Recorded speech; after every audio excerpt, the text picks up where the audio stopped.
Welcome to the Ben Wood Johnson podcast. You can visit Dr. Johnson's blog at benwoodpost.com. Dr. Johnson's works can be found at drbenwoodjohnson.com. You can also support Dr. Johnson on Patreon, the link to which is in the description.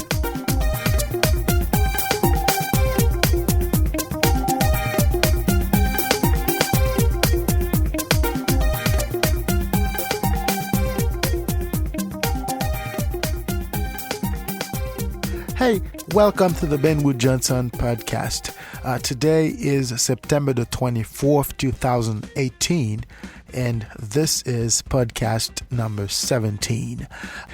We are still talking about Jean-Paul Sartre. Today we're going to be talking a little bit deeper and more detail about the philosophy of Jean-Paul Sartre. We have been talking about Jean-Paul Sartre for the last four installments, but today we're going to sort of delve into the crux of his philosophy. We're going to be talking about phenomenology. We're going to be talking about the concept of the look, as Jean-Paul Sartre would say. It is a way for the being or for the individual to objectify the other, and at the same time it is a response to the objectification of the other. So today we are going to get into what Sartre means by the notion of the for itself. It's this idea that the individual is able to sort of look at the self and try to make a differentiation between the self and others, in terms of there's I, there's you, there's us, and there's we, and there is them, okay? And there's it as well. So without further ado, let us delve right into it.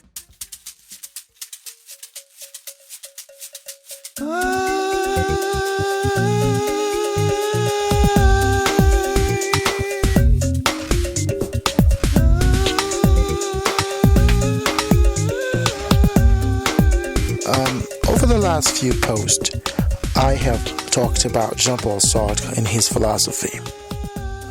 I have talked about bad faith. I have talked about the power of the mind. I have talked about the concept of the for itself and the in itself. Now, many of you may be asking yourselves at this point, what is the philosophy of Jean-Paul Sartre? What is that philosophy about? Today we're going to be talking a little bit about that philosophy. We're going to be talking a little bit about the fundamentals of that philosophy. Now, Jean-Paul Sartre had a philosophy that was somewhat peculiar to the way other philosophers of his era approach certain questions, particularly the question of human ontology. And that approach has been based on the concept of phenomenology. Now, what is phenomenology, you might ask? Well, phenomenology is a description of the way things are. That is why Jean-Paul Sartre is considered a philosopher of reality, a philosopher of the things that we live in our day-to-day. Okay? But Sartre wanted to get out of the stasis. And by stasis, it's this idea that things are a certain way and they are always going to be that way. Sartre wanted to stay away from there, or at least he wanted to get out of this notion. From his perspective, things are constantly changing, constantly evolving. The Sartrean philosophy is a philosophy of change, okay? That is to say, we are on the move. And as a result, the philosophy of Jean-Paul Sartre is a philosophy that is constantly evolving, that is constantly changing, because Sartre has adapted his understanding of the being based on the realities of the being. Sartre argues that we need not find a psychological explanation. Rather, we need to find an ontological understanding of things. So in other words, it is not important to decipher what we perceive things to be. It is not important to understand what our subconscious is telling us, okay? What's important is to have an ontological understanding of what we understand of our reality.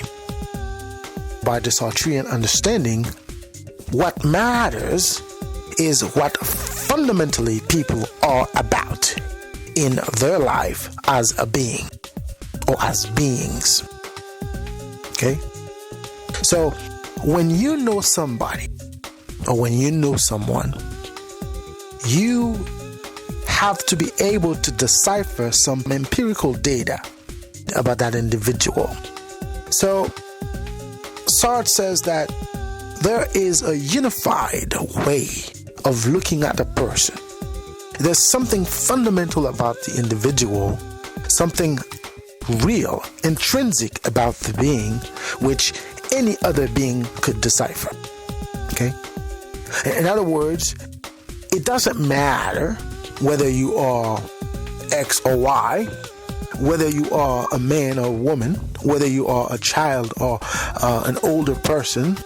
There's something fundamental about the being that can be deciphered.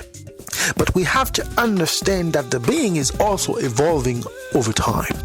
So we have to take that into account in terms of what the being is and what the being could be in relation to the evolution of the being in his or her reality. Sartre thinks that there's what we call the original choice. Life is a strategy, so you live life as a strategy. Everything the person does is based on an understanding of his or her reality. Everything that the individual does or omit from doing is based on an original choice. It is a basic way of life, okay? It is a desire to be, right? But within that context, there are three levels of analysis one could use to decipher the individual, the being, so to speak. There is the empirical factor, there is the original choice, and there's also the desire to be, okay? But the desire to be, it's a failure. In other words, the being is always going to want to be a certain way. But that in and of itself is going to be a failure, which the being will never achieve, okay? But it is this idea that when we're talking about the concept of stasis versus a volatility for change, okay? So it is an existential psychoanalysis of a way for people to move out of bad faith, okay? So as a result of that, the individual must also be aware of the existence of others, okay? In the existence of others, where we're going to have the subject and the object, okay? And when we're talking about the subject, we're talking about not aware of the self, okay? Or aware of object in the subject world, so to speak. And the object, it's a mode of object. So, in this instance, I am the one that gives value to my world. So in this instance, there's a subject-to-subject relationship, right? Where it's I, them, or I, it. So there's this kind of relationship between it's me, it's you, or it's me, it's them, or it's me, it's it, or whatever it is, okay? And it is that relationship that the individual is sort of aware of the existence of others. Now, the question you might be asking is whether there is a social ontology. In other words, is there a group being? Sartre talks about the individual. So from his vantage point, when we're talking about a social ontology, we're talking about an us and a we. Of course, when we're talking about the individual, we're talking about the I. Okay? And there is a clear meaning or a clear differentiation between the us and the I, or the we and the it, if you will. The us is real objective experience of a common object. So we can share experience in our lives based on something subjective. So there's no us without a them. So it's this notion of us and we, and if there's an us, there's also a them. Okay? Is there an ontological experience for the we? Well, the answer is no. Okay? There's a sense of alienation in terms of how we perceive of the world to be. Okay? Now, this understanding is somewhat, different with the Marxist approach. Okay? From the Marxist standpoint, the subject of subjectivity is a group. Okay? And there's a splinter in the individuality. Okay? And in the Marxist understanding, they do not want the people to unite. Common actions versus common thinking. And when we're talking about common actions, we're talking about the accumulated power to change things, to change realities, okay? As opposed to common objectivity, which is the basis for oppression. It's this idea that we have a common understanding of what things are, or what things ought to be. And the Marxist understanding, or at least the concept of the common action, or is somewhat different. Once we have a common objectivity, it provides a foundation for the we to become an entity in and of itself. In other words, the we becomes a subject in and of itself. Okay, so this idea that we are one, not individuals in terms of we are individuals or collective we, but we are individuals in terms of we are one. And when we speak on behalf of everybody else. Okay, and it's this dichotomy, if you will, that we have to understand in the philosophy of Jean-Paul Sartre. Because Jean-Paul Sartre, what he's saying is that yes, there is a we, but it is not a we that is ingrained into this idea that we are one.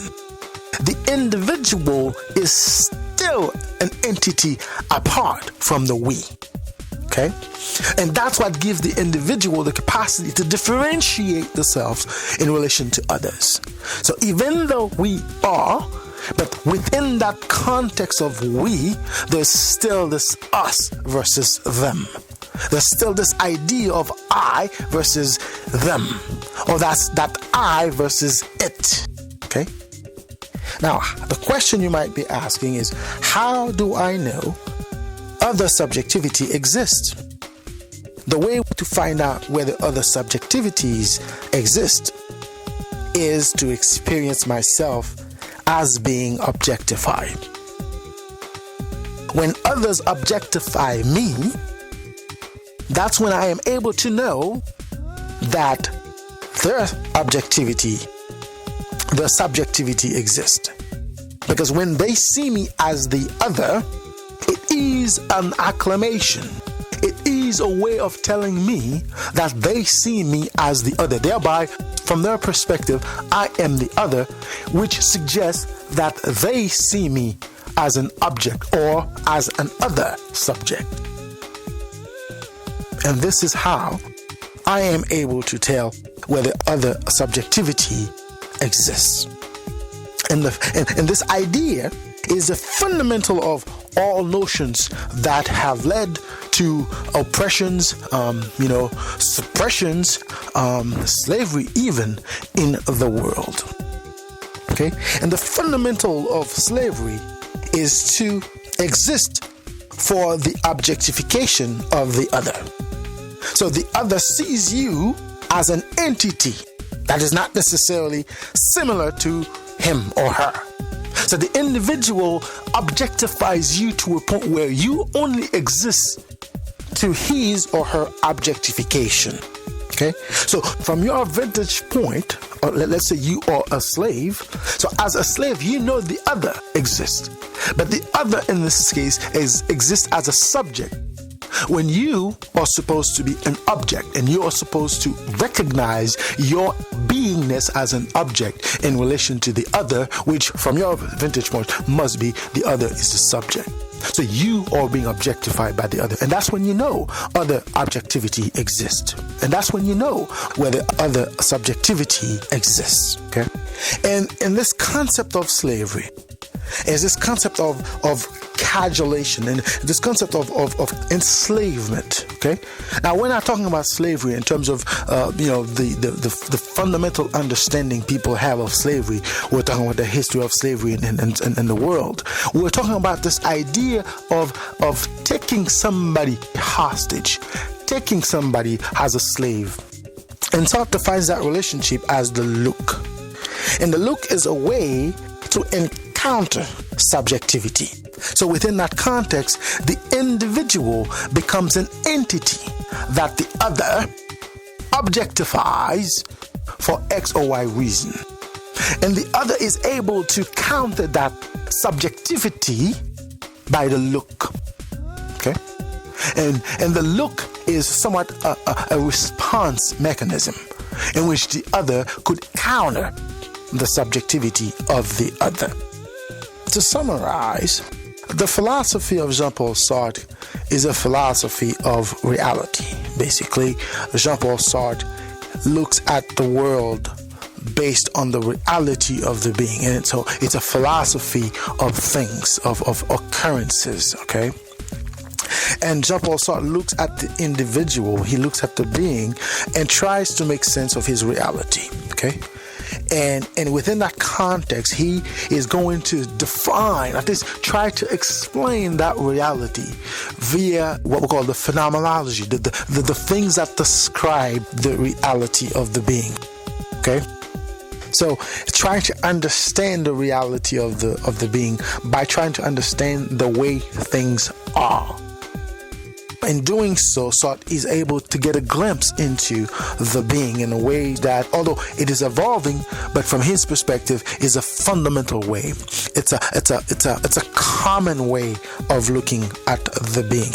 Although we have differences, okay, in terms of the reality of the being is different, but from his perspective, he can decipher the reality of every being by looking at the reality around the being.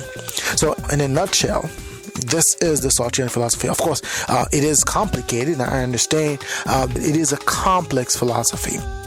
Next week, we are going to be talking about the body. Okay, we are going to talk about how Sartre understood the role the body plays in the reality of the being, how the being looks at the self, at least within the self, under his skin, to understand how the being views or perceives the world around him. So next week, we're going to delve deeper into the Sartrean philosophy, and stay tuned for that.